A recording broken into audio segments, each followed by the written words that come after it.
All right, here we go. 5 o'clock hour.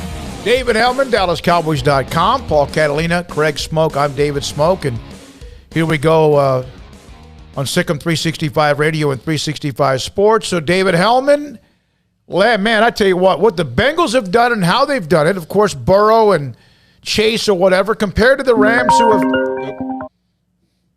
He's back now. Okay. The Rams have gone out and acquired talent to make a run for it.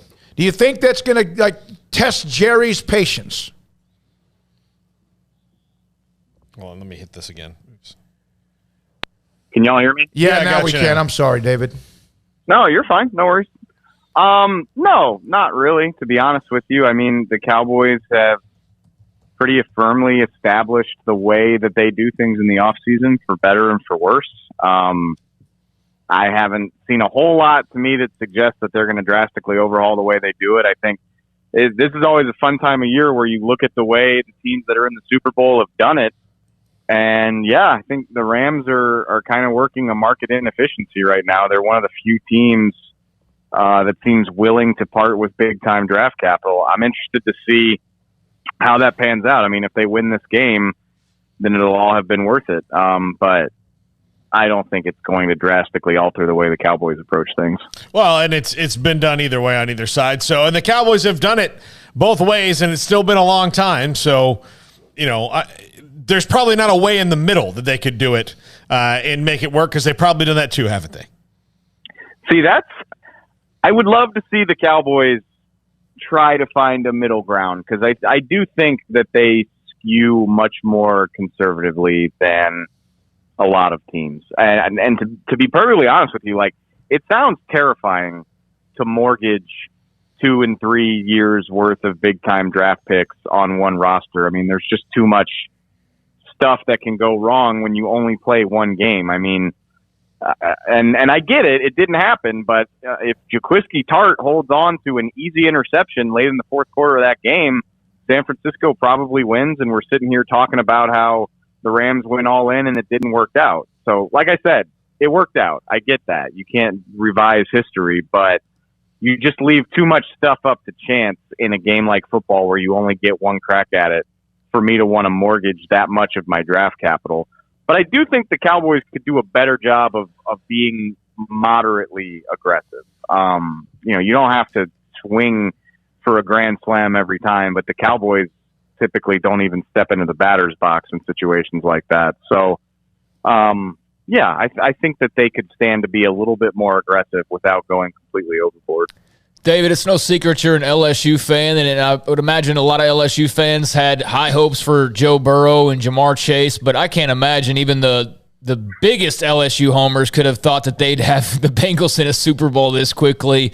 Just your thoughts from that standpoint of seeing these two, and there's others involved as well, but Burrow and Chase just working their magic again. Yeah, I think Joe said it himself yesterday after the game. He was like, if you had told me in the preseason that we were going to make it to the Super Bowl, even I would have thought you were crazy, but nothing surprises me now. I had all the confidence in the world that Joe was going to live up to his draft status, but yeah, to do it in 2 seasons, then the problems with that roster were well documented, and they even showed up in the playoffs. Like, for him to get sacked, whatever it was, 13 times in 3 games, and they still found a way to win all of them. It's incredible, man. He's a special guy, and I know it's probably frustrating for Cowboy fans to see that work out for a team that was, and they had the number 1 pick with Joe, and then they were in the top 5 again this year. So, I think I saw they had the worst 2-year record of any team that has made it to the Super Bowl. Like I said, I'm sure that's frustrating for Cowboy fans, but what a cool moment for Cincy fans. Maybe not the longest suffering franchise in the league, but definitely in the top 5 or 6. That's a fan base that's been waiting for something good to happen since the late '80s. And I'm pumped for Joe. I'm pumped for them. That was freaking cool. It's a great story. So the Oilers/Texans, the Oilers now the Titans, they got in, but the Texans, who are still kind of a young franchise, Detroit, Cleveland, and then guess who's right behind them? Yeah, Washington and Dallas just coming right up behind him as the longest droughts. Now that Cincinnati's made it.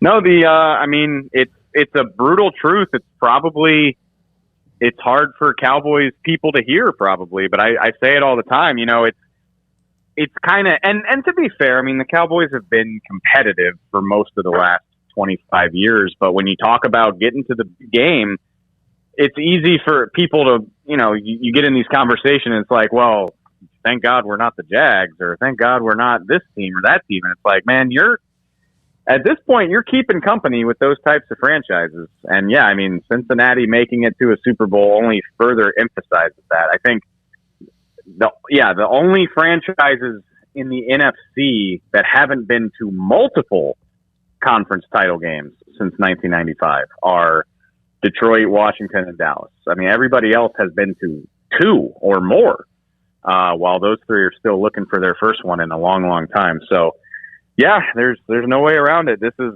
as long as I've covered the Cowboys, this is a frustrating time of year because you're seeing what other teams are doing to get over that hump, and the Cowboys haven't been able to. I think one of the things that just keeps running through my head is Mike Brown is an owner who famously does not care as much as the other owners. I don't know if care, but like he is not on the same level of invested in the day-to-day or some of those things like the other guys are. And Jerry Jones, for whatever people want to say about him, David, and you know this from working there, that dude cares. Like that's what he wants. He knows. Even when they say, like, all he cares about is money, he also knows that the maximum value of his franchise is that of a team that wins Super Bowls. So even if it's that, he super cares. And then you see a guy like Mike Brown who's aloof compared to Jerry, and his team's in it. Yeah, like I said, it's a frustrating time of year. And it hasn't – I mean, it's not just the Bengals. Like, in the time that I've done this, I mean, I know they didn't sustain it, but the Jaguars had a run like this. You've seen a lot of teams kind of rise up and at least have this one type of special moment. I mean, I think you're right. Mike Brown gets a reputation as being aloof, but the front office that he's put underneath him, Duke Tobin is the guy that kind of runs their personnel department.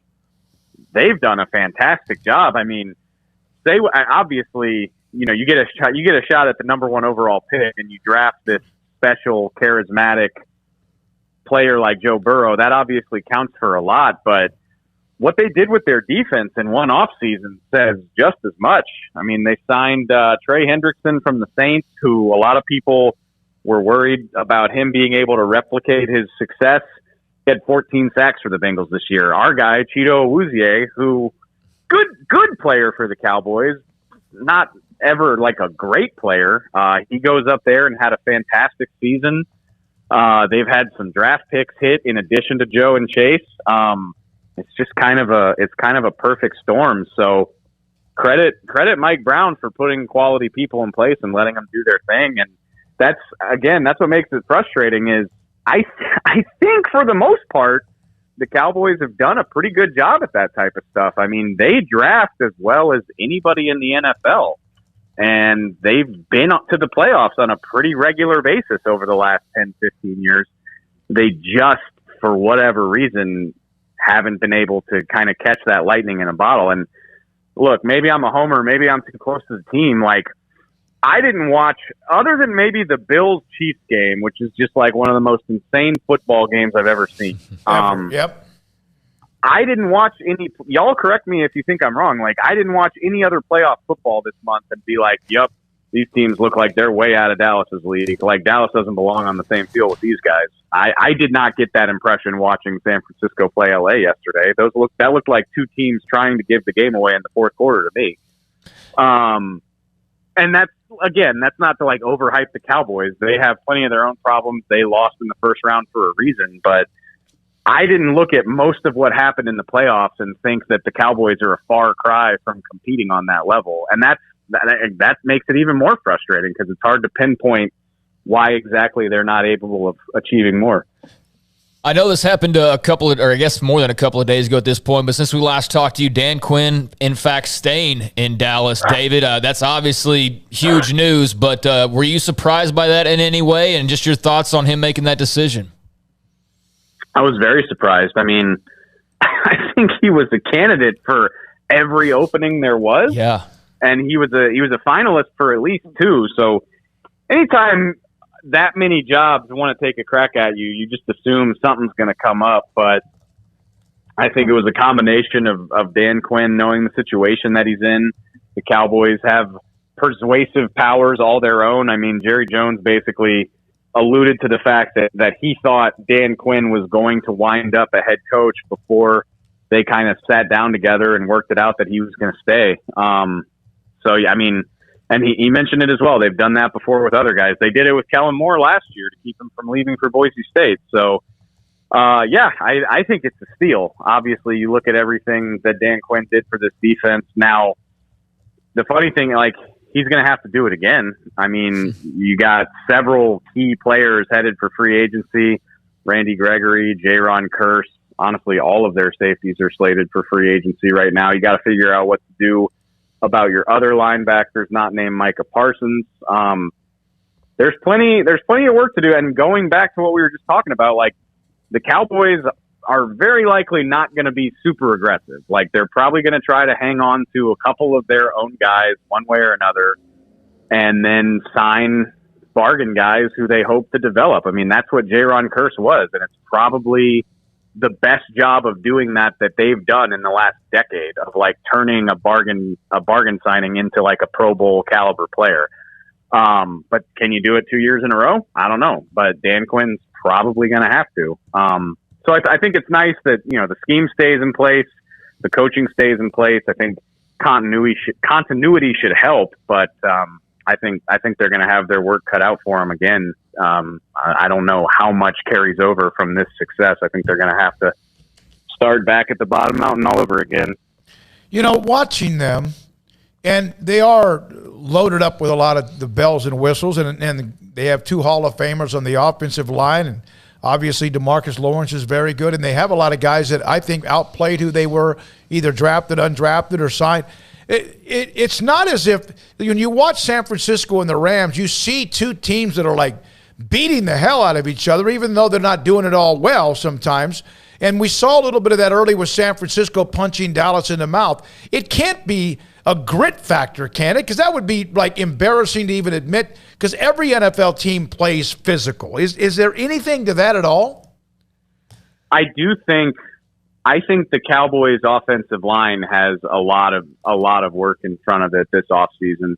And that's the big thing for me, because I mean, other than, and that was kind of a Dan Quinn tendency, the defense against San Francisco, they kind of got it taken to them for the first 8 to 10 minutes of that game, and they completely had it together by the second quarter. I mean, they gave up, 13 points in the first quarter and a half of that game and only allowed 10 the rest of the way. I mean, the defense more than did its job, and I felt like that was a theme throughout the year. I mean, you hold the Chiefs to 19, you hold the Cardinals to 25, you hold the 49ers to 23.